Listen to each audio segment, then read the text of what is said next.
Bienvenidos a este vídeo de desarrolloweb.com en el cual vamos a ver el debug en PHP. Utilizaremos Eclipse más PDT como IDE de desarrollo en PHP y luego ZenDebugger como extensión PHP para poder hacer debug. Estamos viendo un par de vídeos que tenemos antes publicados en desarrolloweb.com, antes que este, en el cual mostrábamos la instalación de Eclipse más PDT y la instalación de ZenDebugger. Estos dos vídeos contienen pasos previos que tendremos que realizar antes de poder realizar debug con Eclipse más PDT. Entonces, bueno, si no los habéis visto y si no los habéis practicado, os recomiendo ver. Aquí tenéis el vídeo tutorial de instalación de Eclipse más PDT y luego el vídeo tutorial de instalación del ZenDebugger, instalación y configuración en nuestro servidor de PHP de ZenDebugger, la extensión de PHP, como digo, para hacer debug en PHP. Bueno, primero quiero hacer un par de comprobaciones en mi ordenador, en mi servidor, a ver si tengo funcionando Apache, que efectivamente está running. Yo tengo Apache funcionando con una instalación de XAMPP, que es un paquete todo en uno que hemos podido ver en otros artículos de desarrollo web, y después en el PHP Info tengo que comprobar que ZenDebugger está funcionando. Efectivamente, tanto el servidor web como ZenDebugger están funcionando, con lo cual yo ya estoy en disposición de poder hacer debug en PHP. Para eso voy a utilizar, como decía, Eclipse instalado con la extensión PDT de Eclipse, y primero que todo nos pregunta el workspace de Eclipse, que aquí lo tenéis, ya lo configuré en el workspace en otro vídeo anterior, y ahora pues bueno, nos va a abrir Eclipse y lo tenéis aquí. Este es el entorno de trabajo de Eclipse con PDT instalado, en el cual pues bueno, tenemos las extensiones para trabajar con PHP, y aquí vamos a crear un nuevo proyecto, que vamos a hacer un nuevo proyecto para poder hacer debug sobre él. Bueno, le doy un nombre cualquiera para debug y ahora vamos a crear un nuevo archivo. Vamos a crear este proyecto y vamos a crear un nuevo archivo dentro del proyecto para poder hacer debug con ese archivo. Es simplemente un archivo de prueba con un poquito de código PHP que utilizaremos luego para depurar y comprobar que, bueno, que podemos investigar el estado de las variables y todas esas cosas.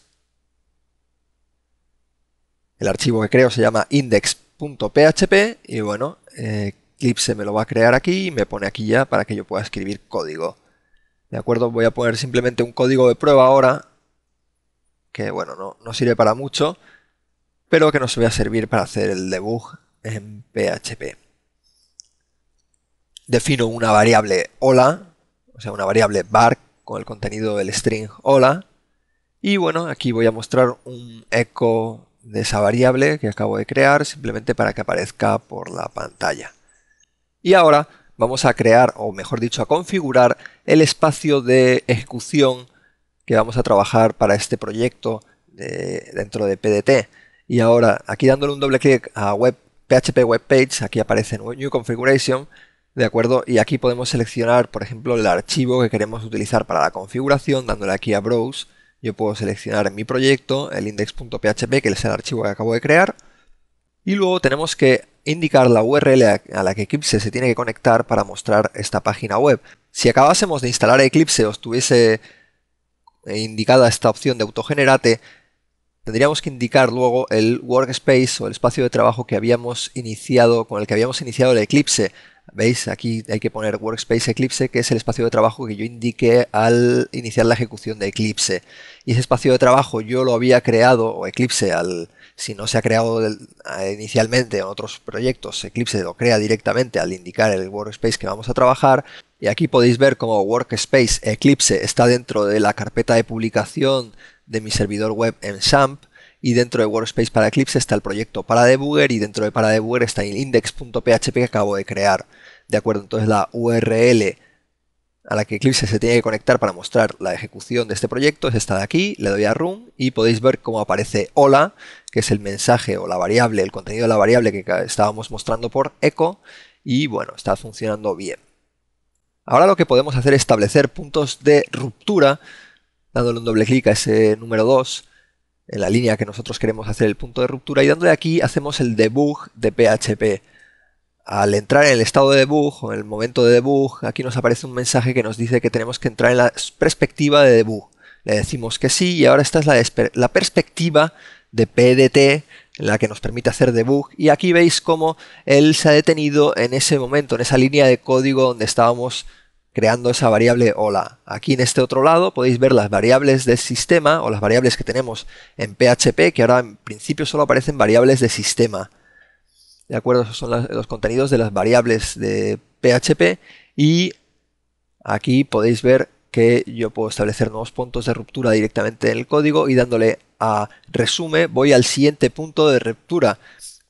Entonces ahora estamos en la línea de código del eco, y en esa línea de código del eco ya existe esa variable hola, que es un string, ¿de acuerdo? Lo estáis viendo aquí, dándole stop, separa la ejecución, y yo puedo, si quiero, dándole este botón, volver a la perspectiva de programación. Esta es la perspectiva de debug, y yo voy a la perspectiva de programación, y me permite, pues bueno, seguir escribiendo líneas de código para seguir tratando de ver un poco este debug de una manera un poquito más compleja. Entonces ahora lo que voy a crear es un array, simplemente para crear otras variables con otros tipos de datos, y ese array, pues bueno, le voy a configurar unos valores iniciales aquí directamente, unos numeritos, y ahora veremos cómo podemos ver el contenido de ese array en el sistema de debug. ¿Veis esa X que aparece al lado de var? Eso es que hay un error en esa línea. ¿Veis aquí si hay a problems? No, ahora no me sale. Tendré que grabar este archivo con control S, y en el momento en que lo guarde me aparecerían los problemas. Lo voy a guardar un momento, y veis aquí, dice un error en un ítem. Esto está bien saberlo o bien verlo. Entonces simplemente aquí es que no había creado bien la variable. Eso de var mi array no es de PHP, es de JavaScript. Estoy confundiéndome lenguajes de programación. Para crear una variable aquí en PHP con $mi array, simplemente se crea la variable, y ahora ha salido el problema porque ya está bien esa línea de código. ¿De acuerdo? Y ahora aquí vamos a hacer un bucle for, en el cual, pues bueno, vamos a ver, hacer un recorrido en ese array para poder ver el contenido, mostrar por pantalla el contenido de ese array, y poder ver que en las distintas ejecuciones del bucle for vamos a ir obteniendo estados de debug distintos, estados de las variables distintos en el debug. De acuerdo, entonces estamos viendo aquí ese for, un for normal que vamos a hacer desde contador es igual a 0 hasta que sea el número de elementos del array, de elemento en elemento, por eso hacemos contador más. Bueno, esto es básico de PHP. Y aquí en cada uno de los pasos de este bucle simplemente vamos a mostrar por eco en la pantalla el contenido de mi array en la casilla actual del recorrido que hacemos con este bucle for, que se indica con la variable $contador. Muy bien, lo guardo para tenerlo todo listo, y ahora podría pasar a la fase de debug. ¿De acuerdo? Nos pregunta si queremos pasar a la perspectiva de debug, le decimos que sí, y en ese punto de ejecución o punto de ruptura que estamos aquí en este momento, pues se ha parado. Pero yo lo voy a parar aquí un segundo, y voy a ir otra vez a la perspectiva de programación, y voy a establecer otro punto de ruptura aquí en ese eco, con lo cual se va a romper, vamos a establecer un punto de ruptura en cada uno de los pasos de este bucle for. Entonces ahora estamos en ese punto de ruptura, el primero, dándole a resume, paso al siguiente punto de ruptura. Ahora ya tenemos la variable hola creada, y ahora dándole a resume paso al siguiente punto de ruptura que ya está dentro del bucle. En ese punto del bucle yo tendré la variable miArray, y aquí se puede ver incluso el contenido de esa variable miArray en cada una de sus casillas. Lo estáis viendo ahí abajo. Aparecen ahí todas las casillas del array, que son estos de aquí, esos números enteros que había definido dentro del array. Y luego, además, tenemos la variable contador, que en este paso del bucle vale 0. Tiene el valor 0. Ahora si le doy a resume, estableciendo el punto de ruptura dentro del bucle for, se hace una parada en cada uno de los puntos del bucle, y ahora el contador vale 1. Si yo hago resume, el contador vale 2, y así en cada uno de los pasos de este bucle for, el contador va a ir obteniendo distintos valores hasta que llegue al número de elementos del array. Y entonces ahora aquí, como ya no había más puntos de ruptura, pues se para la ejecución. Aquí podéis ver en esta ventana de debug output y en browser output las salidas tanto del debug como del navegador. ¿de acuerdo? El output, la salida que produce la ejecución de esta página web, la podéis ver a medida que se va produciendo o se va realizando el debug. Y eso es todo, espero que hayáis podido entender el mecanismo de debug en PHP. Muchas gracias por vuestra atención y hasta pronto.